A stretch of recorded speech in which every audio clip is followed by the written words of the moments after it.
শেখ হাসিনা দেশ ছেড়ে পালানোর ৬ মাস পার হলেও প্রকাশ্যে এখনও দেখা দিচ্ছেন না আওয়ামী লীগ তকমাধারী তারকারা। এই তালিকা ডজন খানেকেরও বেশি। এদিকে ছোট ও বড় পর্দার অভিনেতা অভিনেত্রীদের এভাবে অন্তরালে থাকার প্রভাব পড়েছে বিনোদন জগতে। নেটিজেনরা বলছেন, বিনোদন জগতের তারকাদের কোনো বিশেষ রাজনৈতিক দলের পক্ষে কাজ করা একেবারে উচিত নয়। লাপাত্তা তারকাদের তালিকায় প্রথমেই উঠে আসে হঠাৎ বৃষ্টিখ্যাত চিত্রনায়ক ফেরদৌসের নাম। এই চিত্রনায়ক ঢাকা 10 আসনের সাবেক সংসদ সদস্য।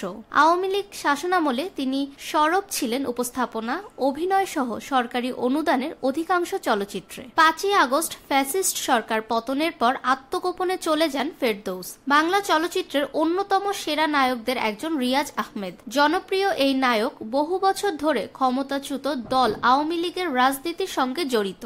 বিভিন্ন নির্বাচনে দলের প্রচারে সব সময়ই তাকে সামনে সারিতে দেখা গেছে। গত 5ই আগস্ট শেখ হাসিনা পদত্যাগ এবং দেশ ত্যাগের পর থেকে লাপাত্তা রিয়াজও। কোথায় আছেন, কেমন আছেন জানা যায়নি কিছুই। আওয়ামী লীগ আমলে সর্বোচ্চ প্রভাব খাটানোর অভিযোগ রয়েছে চিত্রনায়িকা নিপুণ আক্তারের বিরুদ্ধে।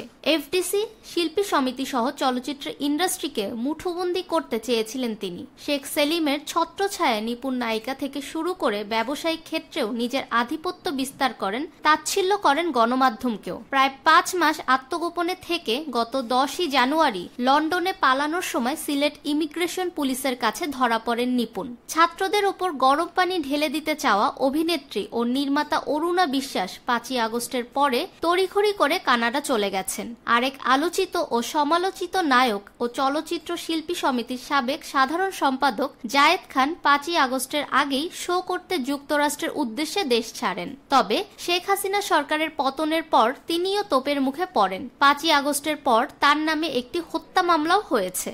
এখনো যুক্তরাষ্ট্রেই এই অভিনেতা। চিত্রনায়িকা মাহিয়া মাহি আওয়ামী লীগের প্রার্থী হয়ে নিজ জেলার নির্বাচন করতে চেয়েছিলেন, কিন্তু দলের মনোনয়ন পাননি। বিভিন্ন সময়ে শেখ হাসিনা ওবায়দুল কাদেরের প্রশংসা করে পোস্টও দিয়েছেন সামাজিক মাধ্যমে। 5ই আগস্টের পর জনসম্মুখে খুব কমই আসছেন মাহি। শেখ হাসিনা প্রত্যেক নারীর ভেতরে আছেন এ কথা বলায় তোপের মুখে আছেন অভিনেত্রী নুসরাত ফারিয়া।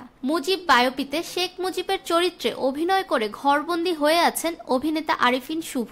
ওদিকে ক্ষমতাচ্যুত প্রধানমন্ত্রীকে গান শুনিয়ে রোষানলে পড়েছেন অভিনেতা চঞ্চল চৌধুরীও। এছাড়াও আওয়ামী লীগের সমর্থন ও দলটির মনোনয়ন চেয়ে সামাজিক যোগাযোগ মাধ্যমে তোপের মুখে রয়েছেন অভিনেত্রী রোকেয়া প্রাচী, সোহানা সাবা, অপু বিশ্বাস, সুইটি, তারিন, ভাবনা সহ একাধিক অভিনেত্রী। ফাহমিদা বিনতে আনোয়ার, নিরপেক্ষ নিউজ ডেস্ক, ঢাকা।